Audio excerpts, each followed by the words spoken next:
ఒక రాష్ట్రం వారితో భాగస్వామ్యం ఉంది అని అనిపించుకోవటం ఒకటి, లేదు ఎక్కువ సీట్లు కావాలి అని చెప్పని ఇది చేయటం ఇంకొకటి.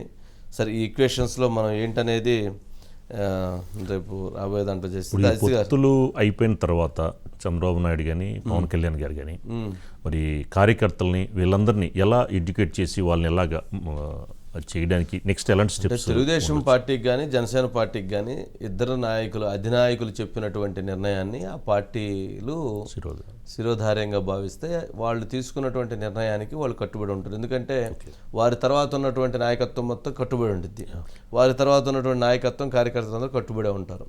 ఎక్కడైతే కొంత పాజిటివ్ ఓట్ బ్యాంకు కొంత నెగిటివ్ ఓట్ బ్యాంక్ ఉంటుందో వాళ్ళు మాత్రం కొంత ఇండివిజువల్గా ఉన్నటువంటి వాళ్ళు ట్విల్ట్ అవుతారు. అంతే తప్ప ఇప్పుడు బీజేపీతో పొత్తు పెట్టుకున్నారు అని రాజీనామాలు చేసి ఎవరు వెళ్ళరు. అట్లాంటి పరిస్థితులు, అటువంటి పరిణామాలు ఉండవు. కాకపోతే ఎవరైతే కొంత టీడీపీకి ఓటు వేద్దాం, జనసేన ఓటు వేద్దాం అనుకున్న వాళ్ళు వేయకపోవచ్చు. బీజేపీ వాళ్ళు ఎవరైతే ఉన్నారో వాళ్ళు ఈ కూటమికి ఓటు వేయచ్చు. లేదు, ఈ పొత్తు పెట్టుకోవడం ద్వారా బీజేపీతో కలవటం ద్వారా రేపు దేశంలో బీజేపీ రాబోతుంది, రాష్ట్రంలో కూడా వీళ్ళే గెలిస్తే రాష్ట్రం బాగా అభివృద్ధి చెందుతుంది అనుకున్నట్టు ఇంకో ఓట్ బ్యాంక్ వచ్చి ఎడవచ్చు. ఇలాంటివి కూడా ప్లస్ అయ్యేదానికి అవకాశం ఉంటుంది. అంటే చాలా సమీకరణాలను మనం గమనిస్తే పార్టీ అధినాయకత్వం యొక్క సూచనల్ని వాటిని ఎవరు కూడా ధిక్కరించి వెళ్ళేటువంటి పరిస్థితులు వీళ్ళిద్దరే ఈ రెండు పార్టీలో ఉండవు, ఏ ప్రాంతీయ పార్టీలోనూ ఉండవు, జనరల్ వైసీపీలో కూడా ఉండవు. అస్తి గారు అంటే ఇప్పుడు ఓవరాల్గా సరే ఎన్డీఏలో భాగస్వామ్యంగా ఉండటం ఒకటి, సరే స్థానాల సంఖ్య ఒకటి, లేదా ఎంతవరకు ఒక బాగానే ఉంటుంది. కానీ ఎక్కువ ఎక్స్పెక్ట్ చేస్తే, ఎక్కువ సీట్లు స్థానాలు కావాలని కోరుకుంటే మరి అక్కడ ఆ స్థానాలను తీసుకుంటే ఓటు ట్రాన్స్ఫర్ అయ్యేటువంటి అవకాశం ఉంటుందా? ఓటు ఆ కాంబినేషను ఇదయ్యేటువంటి అవకాశం ఉంటుందా? అది జరుగుతుందా, జరగదా? జరిగితే ఏంటి, జరగకపోతే ఏంటి?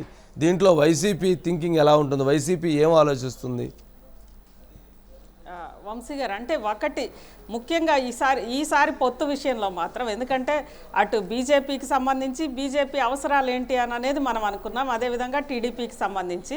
దీంతోపాటు ముఖ్యంగా పవన్ కళ్యాణ్ తన కార్యకర్తలకు అనేక సమావేశాల్లో క్లారిటీ ఇచ్చారు వంశీ గారు. సీట్ల షేరింగ్కి సంబంధించి వాళ్ళు ఖచ్చితంగా ఇటు బీజేపీ లోక్సభ స్థానాల మీదే బీజేపీ కొంత స్ట్రెస్ చేయొచ్చు, కానీ అసెంబ్లీ స్థానాలకు సంబంధించి మరీ ఎక్కువగా ఉండకపోవచ్చు. అదేవిధంగా బీజేపీ టీడీపీ జనసేన కలవాలి అని చెప్పి పవన్ ఆకాంక్షించారు. కాబట్టి ఈరోజు బీజేపీకి, మీరు ఇంతకుముందు కూడా చెప్పారు, బీజేపీకి సీట్ల షేరింగ్ ఇస్తున్నప్పుడు కొంత పట్టు విడుపులతోటి పవన్ కళ్యాణ్ గారు కూడా ఆయన కూడా అలానే ఉంటారు. అదేవిధంగా అసలు ఈ మొత్తానికి ఇక్కడ ఆంధ్రప్రదేశ్ వరకు ఒక పెద్దన్నగా ఉంటారు కాబట్టి టీడీపీ అధినేత చంద్రబాబు నాయుడు గారు. సో ఇక్కడ సీట్ల షేరింగ్కి సంబంధించి పెద్దగా ఎక్కడా కూడా వివాదాలు వచ్చే అవకాశం లేదు. దాంతోపాటు ఓట్ షేరింగ్ అన్నారు వంశీ గారు. అసలు గతంలో దాదాపు ఒక సంవత్సరం క్రితం మనం చూస్తే ఈ పొత్తు ఉంటుంది అని ఎవరు కూడా అనుకోలే. అసలు పొత్తు అందరూ కూడా చర్చ నడుస్తోంది, కానీ పొత్తు కుదురుతుంది ఈ ముగ్గురు మధ్య అనేది ఎక్కడ క్లారిటీ లేని సమయంలోనే ఆంధ్రప్రదేశ్లో జరిగిన శాసన మండలి ఎన్నికల్లో గ్రాడ్యుయేట్స్ ఎన్నికలు కానీ, ఎమ్మెల్సీ కానీ, అదేవిధంగా టీచర్స్ ఎమ్మెల్సీలో ఒక రకంగా ముగ్గురు కలిసే ఓటేశారు వంశీ గారు. అంటే పైనున్న పార్టీలు, పొత్తులు, నాయకత్వము, అధిష్టానము వీటితో సంబంధం లేకుండానే కింద దాదాపు ఉద్యోగులు కానీ, పట్టభద్రులు కానీ వీళ్ళంతా ఓట్ షేరింగ్ అనేది జరిగింది. అంటే ఇక్కడ ప్రధానంగా రేపు ఎలక్షన్ అనేది ఉన్న ప్రభుత్వాన్ని అధికారంలోంచి దించడం వంశీ గారు. ఒకవేళ అధికారంలో కనుక ఉండుంటే ఓట్ షేరింగ్ కష్టం ఉంటుంది, కానీ అధికారంలోంచి ఉన్న ప్రభుత్వాన్ని దించిన తర్వాత మనం ఏమన్నా చేసుకోవచ్చు అనే ఫీలింగ్ ఉంటుంది. కాబట్టి ఖచ్చితంగా ఓట్ షేరింగ్ విషయంలో కొంతవరకు పాజిటివ్గానే ఉండొచ్చు. మరి ఇక రెండో వైపు వంశీ గారు, అంటే ముఖ్యంగా వైఎస్ఆర్సీపీకి సంబంధించి ఇప్పటికీ అనేక సార్లు మనం చూసాం, అంబటి లేదంటే ఇలాంటి వాళ్ళతోటి స్టేట్మెంట్స్, అదేవిధంగా ఈవెన్ హరిరామ్ జోగయ్య గారు నిన్న మొన్న కూడా లేఖలు రాస్తున్నారు. 2.5 ఏళ్ళు పవన్ కళ్యాణ్ అంటే అసలు వాళ్ళకంటే కూడా వైఎస్ఆర్సీపీ వీళ్ళ పొత్తు విధి విధానాలు ఎలా ఉండాలి అనేది వైసీపీ నుంచి వస్తున్నాయి వంశీ గారు.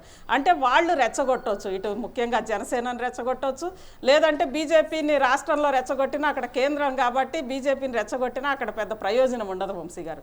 కొంత ఈ వీటికి సంబంధించి ఓటు షేరింగ్లో ఎక్కడన్నా వైఎస్ఆర్సీపీ ఒకవేళ ముందే డిసైడ్ అయితే, అంటే ఇక అసలు మనం చేతులు ఎత్తేసామా అని అనుకున్న చోట మాత్రం కొన్ని చోట్ల వాళ్ళ ఓటు కూడా అటు ఇటు షేర్ అయ్యే అవకాశం ఉంది. అదేవిధంగా టీడీపీ కంటే కూడా దాదాపు అంటే టీడీపీ బీజేపీ మధ్యలో కొన్ని చోట్ల వంశీ గారు మనం గతంలో చూసాం, అసలు టీడీపీ తోటి కలిసి పోవద్దు అన్న కొంత నాయకత్వం ఉంది. వాళ్ళు కనుక కీలకమైన రోల్, అంటే వాళ్ళ రోల్ ఎంత ఉంది, వాళ్ళ ప్రభావం ఎంత ఉంది అని అనేది మనకు ఆంధ్రప్రదేశ్లో తెలిసిన విషయమే. అలాంటి వాళ్ళు ఎవరన్నా కొంత ఇన్వాల్వ్ అయ్యి ఏదన్నా చేసినా కానీ ఈరోజు పరిస్థితి అట్ట లేదు కదా వంశీ గారు. ఎందుకంటే మనం ఇంతకుముందు అనుకున్నట్లుగానే సంవత్సరం క్రితమే ఆల్రెడీ కిందన్న క్యాడర్ అంతా కూడా ఓట్ షేర్ చేసుకున్నప్పుడు, కలిసి ఓటు వేసినప్పుడు షేరింగ్ అని అనేది 80% వరకు కూడా షేరింగ్ అయ్యే అవకాశమే కనిపిస్తుంది వంశీ గారు. రైట్.